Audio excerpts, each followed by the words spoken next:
Hello guys, welcome to my channel. So guys, आज हम सीखेंगे कि जर्नल बुक में एंट्री कैसे करते हैं। सो मॉडर्न अप्रोच से हम आज जर्नल एंट्री सीखेंगे। सो मॉडर्न अप्रोच में हम एक टेक्निक यूज़ करते हैं, CLEAR। C for capital, L for liability, E for expenses, A for assets, R for revenue.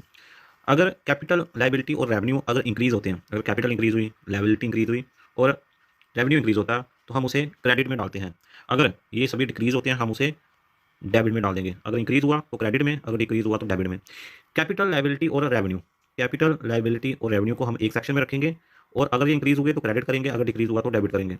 अगर एक्सपेंसेस और एसेट्स अगर इंक्रीज होते हैं तो इसे हम डेबिट कर देंगे। अगर ये डिक्रीज होंगे तो हम इसे क्या करेंगे, क्रेडिट कर देंगे। ये आपने ध्यान में रखना है। ई ए अगर इंक्रीज होगा तो आपने याद रखना है, इसे करना है हमने डेबिट। बाकी इसका अपोजिट है सारा। अगर ये इंक्रीज हुआ तो डेबिट, डिक्रीज हुआ तो क्रेडिट। इसका अपोजिट हो जाएगा कैपिटल, लाइबिलिटी और रेवेन्यू पे। अगर कैपिटल, लाइबिलिटी और रेवेन्यू इंक्रीज होता है उसे क्रेडिट करेंगे, डिक्रीज हुआ तो उसे हम क्या करेंगे, डेबिट कर देंगे। तो इसमें एक्सपेंसेस इंक्रीज हुआ है तो हम इसे क्या करेंगे, डेबिट। अगर डिक्रीज होते हैं तो हम इसे करते हैं क्रेडिट। चलो अब हम डिस्कस करेंगे नेक्स्ट, जो हमारे डिफरेंट डिफरेंट जैसे कैश हो गया, बैंक हो गया, जैसे परचेज रिटर्न्स हो गया, ये किस में आएंगे, एसेट्स में आएंगे, कैपिटल, लाइबिलिटी, रेवेन्यू किस चीज़ में आएंगे, वो अब हम नेक्स्ट डिस्कशन करेंगे। सो जो हमारा कैश है ये आप सभी को पता है। कैश जब हम बिजनेस में डालते हैं तो बिजनेस के लिए क्या बन जाता है, वो एसेट बन जाता है। बैंक भी एसेट है। कैपिटल क्या है, जो बिजनेस बिजनेस को हम एज अ बिजनेस एंटिटी लेते हैं। बिजनेस एंटिटी, बिजनेस अलग है और बिजनेसमैन अलग है। जो पैसा डालता है उसके लिए बिजनेस बिजनेस जो है उसमें ये कैपिटल को इंक्रीज करता है। लेकिन जो जो जिसने कैपिटल डाली है उसके लिए, बिजनेस के लिए लाइबिलिटी है, क्योंकि उसको कैपिटल बिजनेसमैन को रिटर्न करनी पड़ेगी। सो कैपिटल इज लाइबिलिटी और ड्राइंग्स भी लाइबिलिटी है बिजनेस पर। वैसे ही अगर हम कोई सामान परचेज करते हैं, परचेज करने में हमारा जो कैश है वो कम हो जाएगा, तो ये क्या आ गया है हमारा एक्सपेंस। सेल्स में जब हम कोई गुड्स हम बेचेंगे तो अगर हम सेल कर रहे हैं तो हम रेवेन्यू जनरेट होगा। अगर डेटर्स बढ़ते हैं, डेटर्स क्या होते हैं, किसी ने हमारे से सामान ले लिया लेकिन उसने बोला कि मेरा अकाउंट बना दो और मैं आपको पैसे बाद में दूंगा, तो अगर डेटर इंक्रीज होते हैं तो वो क्या आ गया, एसेट आ गया। अगर एसेट और एक्सपेंसेस बढ़ते हैं तो हम उसे क्या करते हैं, डेबिट करते हैं। ये आपने ध्यान में रखना है। अब जैसे डेटर्स अगर बढ़े तो वो हमारे लिए एसेट का काम करेंगे, क्योंकि वो आने वाले टाइम में हमारा पैसा उनसे रिटर्न होगा, वो हमें पैसा वापस देंगे। सो इंटरेस्ट पेड, इंटरेस्ट जब हम किसी को देंगे तो वो हमारे लिए क्या आ जाएगा, एक्सपेंस में आता है।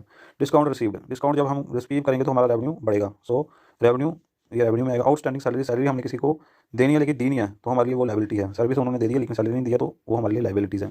अक्रूड इंटरेस्ट, इंटरेस्ट इकट्ठा हो रहा है, कहीं हमने इन्वेस्ट किया था, इंटरेस्ट इकट्ठा हो रहा है तो वो हमारे लिए एसेट बन जाएगा। लीज होल्ड प्रॉपर्टी, कोई प्रॉपर्टी है, देखो एसेट वो चीज़ होगी जैसे कहीं चीज़ रुकी हुई है लेकिन वो बढ़ रही है, उसकी मार्केट में वैल्यू बढ़ रही है, तो वो एसेट में कन्वर्ट हो जाती है वो चीज़। लीजल प्रॉपर्टी वो भी एसेट होगा। अक्रूड इंटरेस्ट, इंटरेस्ट इकट्ठा हो रहा है वो भी एसेट में आ जाएगा। बैड डेट रिटर्न ऑफ, अब देखो किसी ने पैसा देना था लेकिन वो अब देने की अवस्था में नहीं रहा, वो पैसा हमारा डूब गया, वो हमारे लिए अब किस में चल जाएगा, एक्सपेंसेस में चल जाएगा।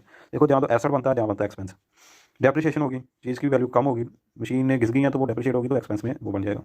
प्लांट एंड मशीनरी ये एसेट में बन जाएगा, क्योंकि प्लांट है, कोई मशीनरी लगाई है, फैक्ट्री लगाई है, वो हमारे लिए क्या है, एसेट है। बैड डेट्स रिटर्न ऑफ, ये हमने पढ़ लिया कि ये एक्सपेंस में आता है। और नेक्स्ट है हमारा बैड डेट रिकवर्ड, अगर रिकवर हो गया, अगर डेट रिकवर हो गया तो वो हमारे लिए किस में आ जाएगा, वो रेवेन्यू में आ जाएगा। फिर आ गया बैंक ओवरड्राफ्ट, पैसा बैंक से ज़्यादा ले लिया, अपनी लिमिट से ओवर कर लिया, ओवरड्राफ्ट में चल जाएगा तो वो उसको हमें रिटर्न करना पड़ेगा, वो हमारे लिए एक लाइबिलिटी होगी। प्रीपेड रेंट, अगर किसी का रेंट हमने पहले ही दे दिया 2-3 साल का तो वो हमारे लिए एक एसेट का काम करेगा। जब कोई चीज़ रुक जाती है लेकिन उसकी वैल्यू हमें मिलती है तो वो हमारे लिए एक एसेट्स का काम करती है। नेक्स्ट है अब हमारा कैरेज, कैरेज जब हम किसी को ट्रांसपोर्टेशन करेंगे, कैरेज पड़ेगी उसमें सामान को, गुड्स को, तो वो कैरेज क्या है, एक्सपेंस है हमारे लिए। एक्सपेंस वो चीज़ होगी जिसको हमें अभी देना पड़ेगा। अब आगे आगे गुडविल, गुडविल क्या है, हमारी रेपुटेशन है, क्वालिटी हम दे रहे थे कस्टमर्स को तो वो हमारी एक रेपुटेशन बढ़ जाएगी, तो वो भी हमारा एक एसेट ही बन गया। फिर आ गया फर्नीचर, फर्नीचर भी एसेट है क्योंकि वो चीज़ रुकी हुई है हमारे पास, उसकी वैल्यू जब हम बेचेंगे तो उसकी हमें कुछ वैल्यू मिलेगी। वेजेस है, वेजेस एक एक्सपेंस है। इन्वेस्टमेंट किया वो एसेट में आ जाएगी, रुकी हुई है। एक्साइज ड्यूटी, एक्साइज ड्यूटी जो हमें एक्सपेंस की, क्योंकि वो जो हमें टैक्सेस वगैरह पे करने हैं। क्रेडिटर्स, जब हमने कहीं से उधार से सामान उठाया तो वो हमारे क्रेडिट्स बढ़ गए, हमारे क्रेडिटर बढ़ गए, हमें पैसा भरना पड़ेगा, वो हमारी लायबिलिटी है। सो नेक्स्ट हमारा रिपेयर, अगर कोई चीज़ को हमें रिपेयर करवाने की जरूरत है वो हमारी एक्सपेंस है। परचेज रिटर्न, देखो एसेट या एक्सपेंस, कोई चीज़ हमने परचेज की थी तो हमारा क्या हुआ था, जो हमारा पैसा वो कम हुआ था वो हमारी एक्सपेंस बना था, तो ये आ गया एक्सपेंसिस में।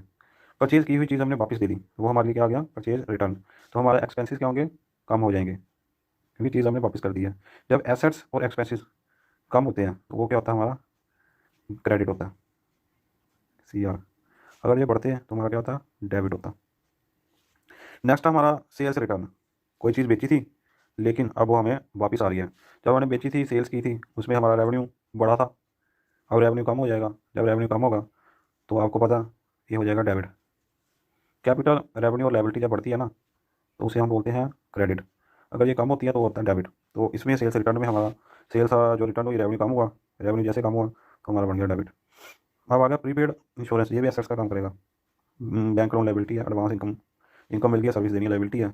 बिल पेएबल, बिल्स वगैरह लायबिलिटी है हमारे लिए, बिल रिसीव हो गए तो ये एसेट का काम करेगा। मोटर व्हीकल एसेट है, डोनेशन एक्सपेंस है, लॉस ऑफ स्टॉक भी हमारे लिए क्या है, एक्सपेंस में ही डलेगा ये। जैसे बैड डेट रिटर्न ऑफ है और लॉस ऑफ स्टॉक है, पैसा डूब गया जहाँ स्टॉक लॉस हो गया तो वो हमारे लिए एक्सपेंसिस में हम उसे डालेंगे। सो ये थी आज की कहानी। So thank you for watching this. Journal entries कैसे करते हैं, please to subscribe this channel. Next अब हम देखेंगे नेक्स्ट टॉपिक अकाउंटेंसी का। Thank you.